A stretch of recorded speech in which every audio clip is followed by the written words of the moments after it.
The afternoon sunlight bathed the departure terminal, casting long shadows on the floor. There I was, with my faded backpack weighing down one shoulder and my guitar case on the other, lost in thoughts about the new musical adventure waiting for me across the ocean. The flight announcements and the buzz of hurried passengers created a chaotic yet familiar symphony. It was then that a voice, unmistakable even after so many years, cut through the background noise, calling my name with a cadence that made my heart leap. Lucas! I turned slowly, half expecting, half dreading to see who I knew it would be. Lara was there, more stunning than I ever remembered. A designer dress hugging her figure with casual elegance, her hair shining under the artificial light. By her side, a man whose posture and attire screamed success, with the same intensity as his gaze conveyed disdain. Lucas, I never thought I'd see you here, Lara said, an ironic smile playing on her lips. Her eyes swept over my traveler musician's look, and for a moment, I saw a glimmer of nostalgia in them. Meet Felipe, my husband. I extended my hand in an automatic gesture. Pleased to meet you, I managed to say, surprised both by the coincidence of the encounter and by how quickly she had moved on. Felipe evaluated me with a look that went from the top of my disheveled head to my worn sneakers, a condescending smile forming on his lips. Interesting, he murmured before turning to Lara. Love, we should go. I don't want us to miss our flight to the Maldives. Lara nodded, giving me one last look that I couldn't decipher. It was good to see you, Lucas. Good luck with whatever it is you're looking for. They walked away, leaving behind a scent of expensive perfume and a sense of unreality. I took a deep breath, fighting against the mix of emotions threatening to swallow my usual calm. My gaze fell on my guitar, and an idea began to form. Hey, Lara, I called out before I could convince myself otherwise. She turned around, a look of surprise on her face. Yes, thank you, I said, with a smile I hoped was enigmatic, for believing I'm searching for something. Because indeed I am, and something tells me I'm going to find it. Lara blinked, clearly confused by my response. Well, I hope you find it, she said, finally, a thread of sincerity in her voice. I will, I replied, turning to face the boarding gate. The weight of the backpack and guitar seemed lighter now. Lara and Felipe went their way and I went mine, but something had changed. It was no longer about who had gone farther or achieved more. It was about the journey, and I was just beginning mine. As soon as I boarded the plane, a strange feeling of crossed fates enveloped me. The aircraft, a giant of metal and technology, seemed an unlikely stage for the continuation of an already unexpected reunion. I followed the flow of passengers to my row in economy class, while Lara and Felipe turned left, heading towards the luxury of first class. The physical barrier between us seemed a symbol of the divergent paths our lives had taken. During the flight, I stood up to go to the bathroom, and this simple act ended up leading me through first class. It was a brief moment but loaded with meaning, a vivid reminder of the choices each of us had made. Ah, Lucas! Lara exclaimed, her voice cutting through the soft hum of the engines and muffled conversations. Her expression was a mix of feigned surprise and amusement. Felipe looked up, a smug smile on his lips, as if prepared to watch a spectacle. Lara continued, her voice loud enough to catch the attention of the nearest passengers. Look who we have here, the wandering musician. Tell me, Lucas, are you still following that? What was it? Ah, yes, passion for music? Felipe laughed, a sound that was both scornful and satisfied. Really, it's a pity, he said, looking at me as if I were a failed project. Imagine where you could be now, Lucas, if you had chosen a path with a bit more, how can I say, ambition. Lara's words, followed by Felipe's laughter, struck me with unexpected force. It was as if a mirror was placed in front of me, reflecting not just the doubts I had hidden in the back of my mind, but also the rawness of their life choices, a life of material comfort and status, in contrast with my search for meaning through art. For a moment, I allowed doubt to invade me. Maybe they're right, I thought. Maybe I've just been a fool, chasing dreams while the real world passed me by.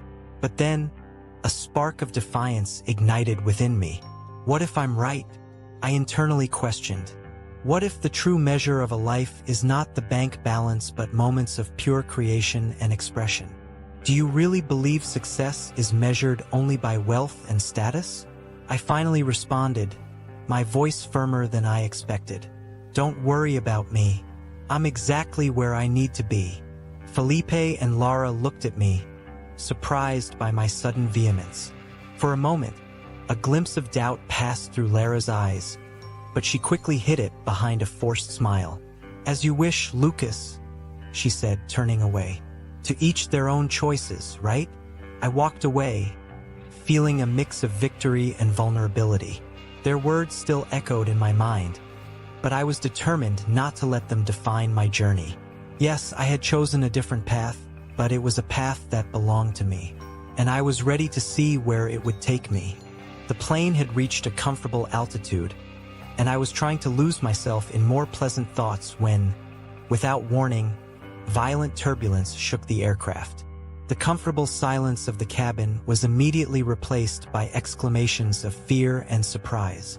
Some passengers clung tightly to the armrests, while others sought comfort in whispered prayers.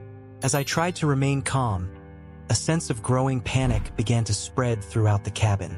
It was then that the flight attendant's voice came over the intercom, more frightened than reassuring. Ladies and gentlemen, please stay calm, she began, her voice noticeably trembling. We have an emergency situation. Is there any pilot on board? Our pilot has fainted. Frightened looks crossed in the cabin. The murmur of concern grew in volume, turning into a buzz of fear and uncertainty. It wasn't every day that such a desperate request was heard. I wasn't a pilot, but I remembered the hours I spent with my friend Joao, an aviation enthusiast, who let me practice on his home flight simulator. He always said, "Lucas, you never know when this might come in handy." At that moment, his words seemed prophetic.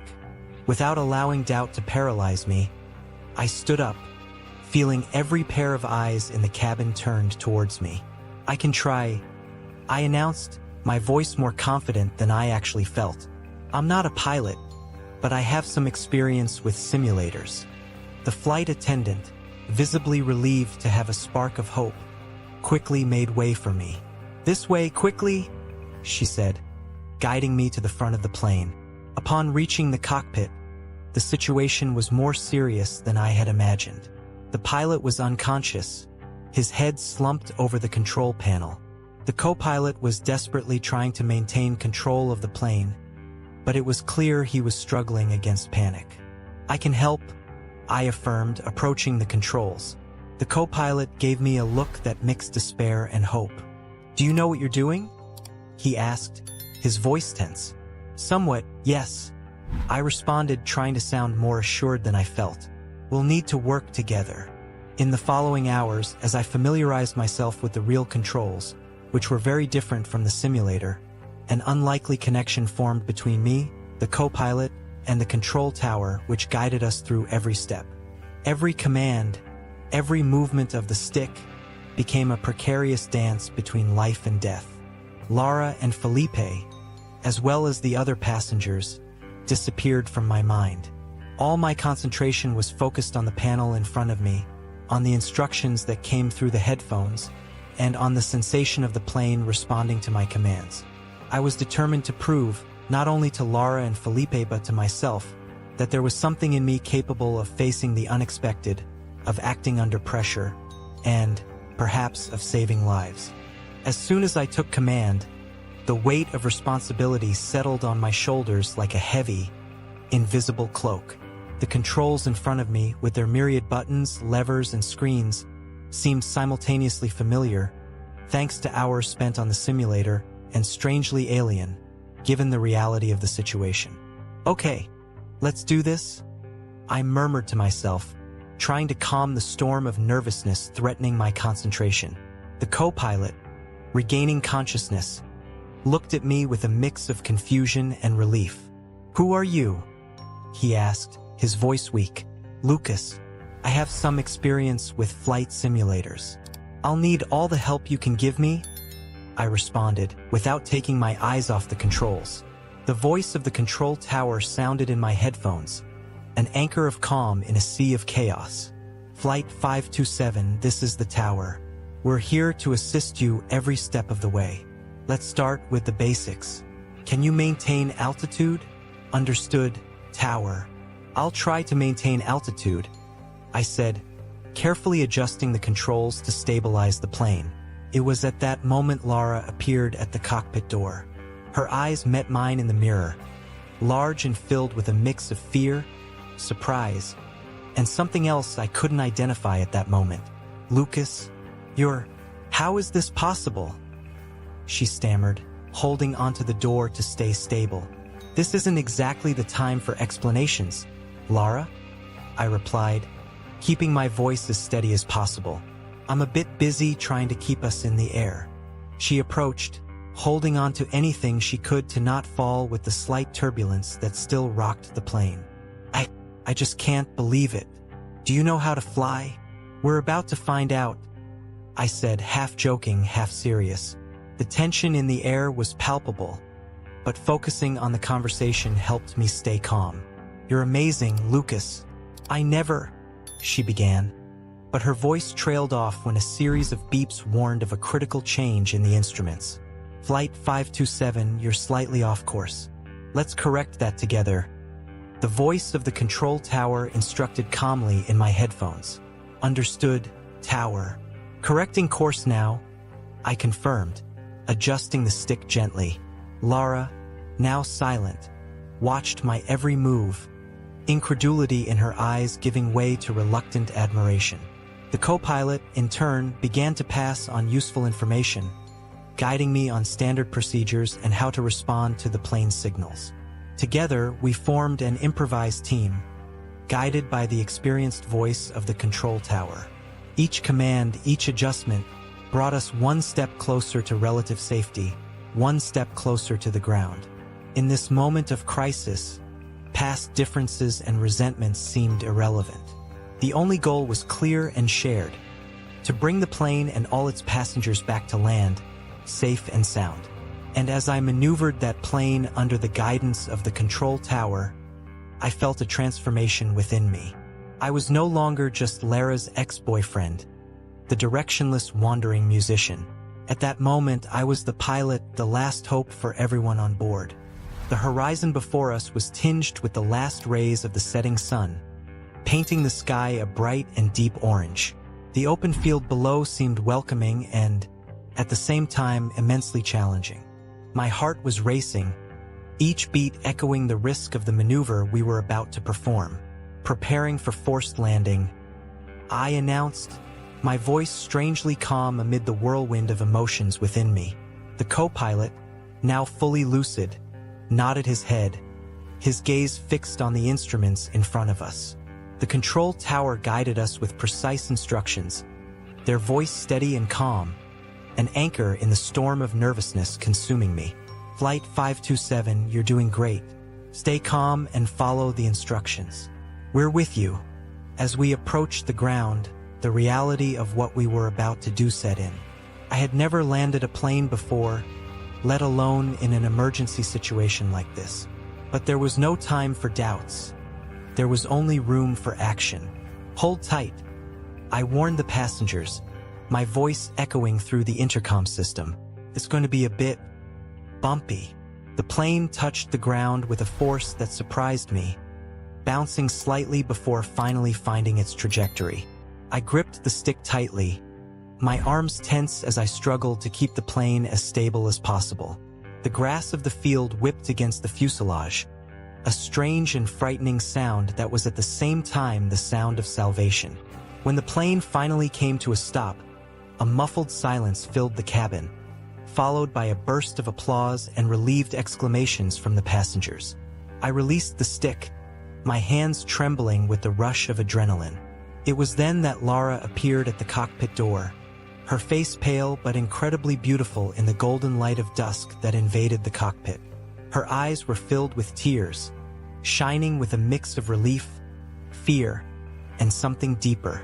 "Lucas," she began, her voice trembling, I didn't know you were capable of this. You saved us. You saved all of us." My chest tightened at the sight of tears streaming down her face.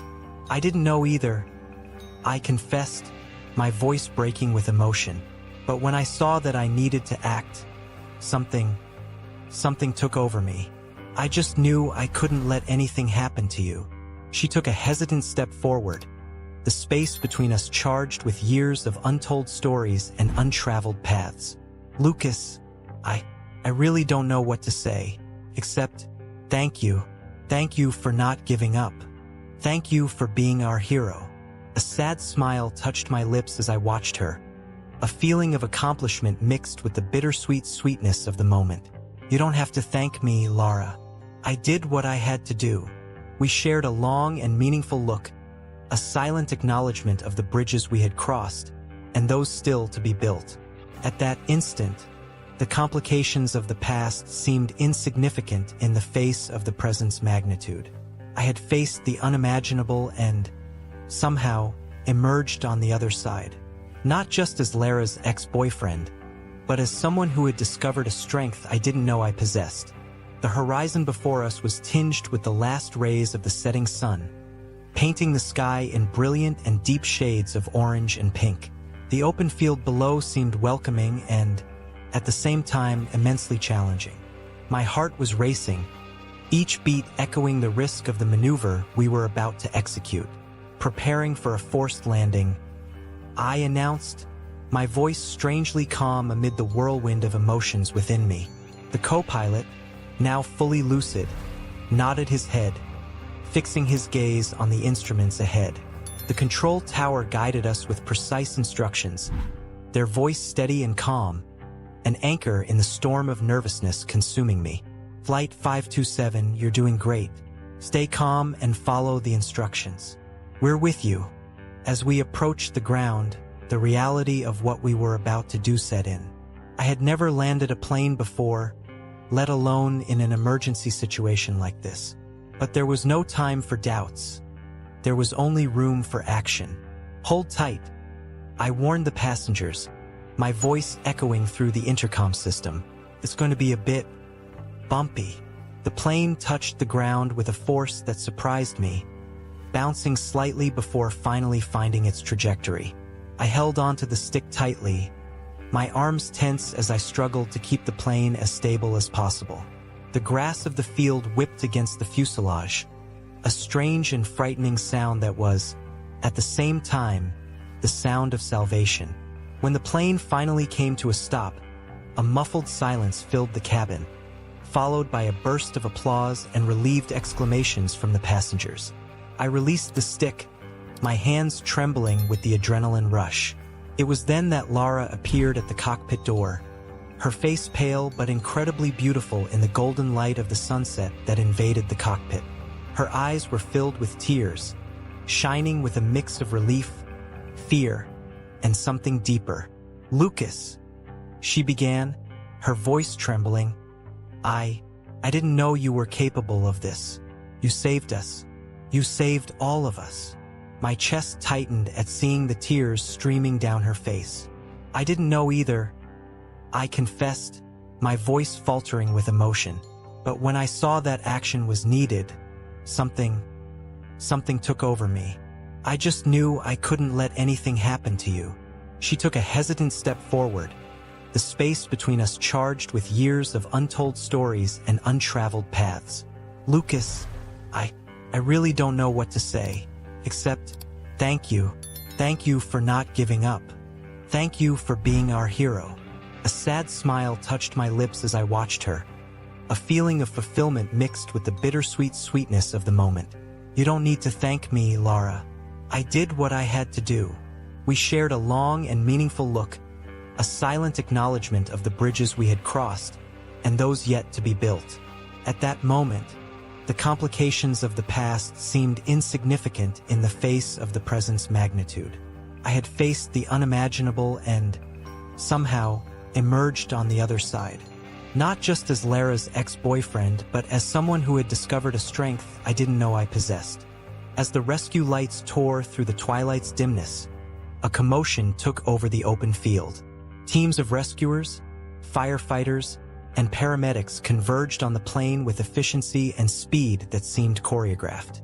The passengers, still in shock but now flooded with relief, began to disembark under the watchful care of the rescue professionals. Among the first to approach was Felipe, the man who, hours before, had looked at me with disdain, now brought an expression of genuine gratitude and relief. He moved through the crowd of rescuers and passengers, his eyes fixed on me. His posture, previously arrogant, was now one of humility. "Lucas," he began, his voice carrying a weight I didn't expect. I'm at a loss for words. You saved Lara's life, my life, the lives of everyone on board. There was an uncomfortable pause, a silence that spoke volumes about the invisible barriers our life choices had erected between us. "I was wrong about you," Felipe continued, clearly struggling to admit it. "What you did today was the bravest thing I've ever seen. Thank you doesn't seem enough, but thank you." I nodded, the tension of the moment beginning to dissipate. "I did what had to be done, Felipe. You don't need to thank me." But deep down, I knew that his gesture of gratitude meant more than words could express. Not for the recognition, but for what it represented. A bridge over a chasm of misunderstandings and hasty judgments. The crowd around us began to applaud, a wave of acclaim for the heroes of the day. As the rescuers organized the passengers and prepared the injured for transport, Lara approached, her face illuminated by the light of lanterns and rescue vehicles. "Did you see that?" she said, a radiant smile crossing her face. "You're a hero, Lucas, a true hero." I smiled, a feeling of contentment warming my heart. "I did it for all of us, Lara, for all of us." As we gathered with the other passengers, wrapped in blankets and receiving preventative medical attention, I looked up at the stars beginning to appear in the night sky. That experience, though terrifying, had revealed something within me and, in a way, within all of us. A capacity to overcome the unimaginable, to find strength in adversity. And in that moment of rescue, under the grateful and surprised gaze of those who had been saved, I realized that, although I wasn't seeking recognition, I had found something equally valuable. A sense of purpose and the confirmation that, no matter how different our paths may be, we are capable of extraordinary acts of courage and compassion. In the days following the dramatic rescue, my life took an unexpected turn. The tranquility and anonymity I was accustomed to were replaced by constant attention and, at times, overwhelming scrutiny. Journalists camped outside my apartment, eager for any word or photo of the airplane hero. My inbox was flooded with messages and interview requests, each broadcaster wanting their own version of the story that had captured the public's imagination.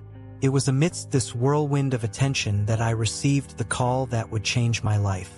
I was at home, trying to compose a new song while ignoring the persistent buzzing of my phone, when the screen lit up with an unknown number. On impulse, I decided to answer. "Lucas, this is Marina, from Lunar Star Records.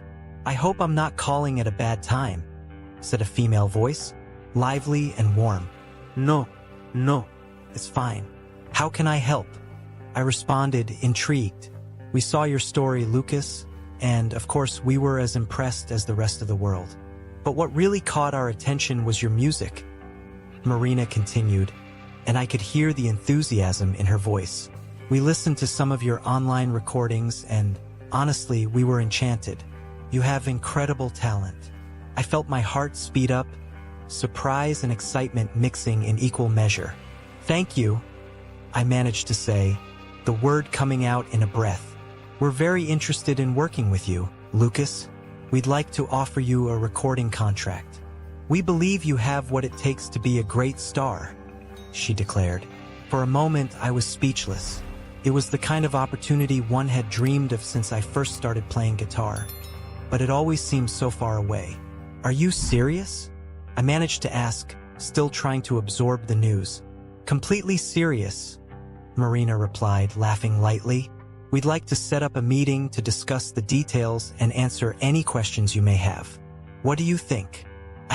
I would love that, I said, finally allowing myself to feel the fullness of that moment. This is incredible. Thank you. We hung up with plans to meet the following week.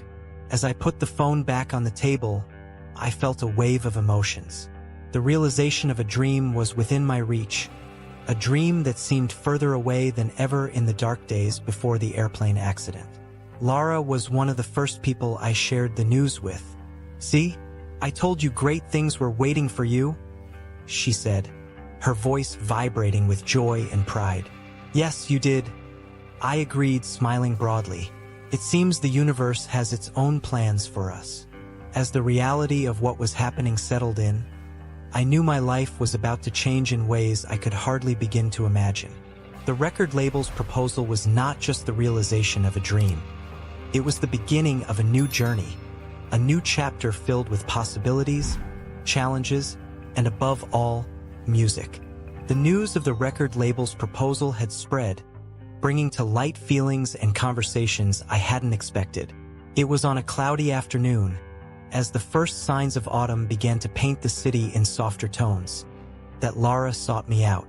She called me for a walk in the park, a place that had always been special to us, filled with memories of simpler times. As we walked side by side, watching the leaves dance gently in the wind, Lara broke the silence that had formed between us. Her voice carried a hesitation I rarely saw in her. Lucas, I've been thinking a lot about everything that's happened, she started, her voice low, almost lost among the sounds of nature around us. About the plane, about us, about who we've become. I looked at her, encouraging her to continue with a gentle nod, bracing myself for what she had to say. You were always destined for great things. I was wrong about you, she confessed, pausing to look into my eyes. Wrong to think that you had given up or that you lacked ambition. Your passion for music, your courage, you proved me wrong, deeply wrong. I smiled, a smile that sprouted not just from my lips but from my heart. Lara, I never saw it as you being wrong. We just had different views on life, different dreams and aspirations. But I've always known that my passion, despite the difficulties, is what defines me. She nodded, seemingly pondering my words. But now, with this proposal from the label, it changes everything, doesn't it? You're on the threshold of something incredible. Yes, it's changing. I agreed, looking towards the horizon, where the sun began to set, tinting the sky orange and pink. But, you know, the greatest lesson I learned wasn't in the airplane, nor with the proposal. It was understanding that following my passion isn't just about achieving success or recognition. It's about being true to who I am, about living in a way that, at the end of the day, I can look in the mirror and recognize the person I see there. Lara looked at me with a mix of admiration and a hint of sadness. I wish I had your courage, she murmured. You have your own courage, Lara. Your strength.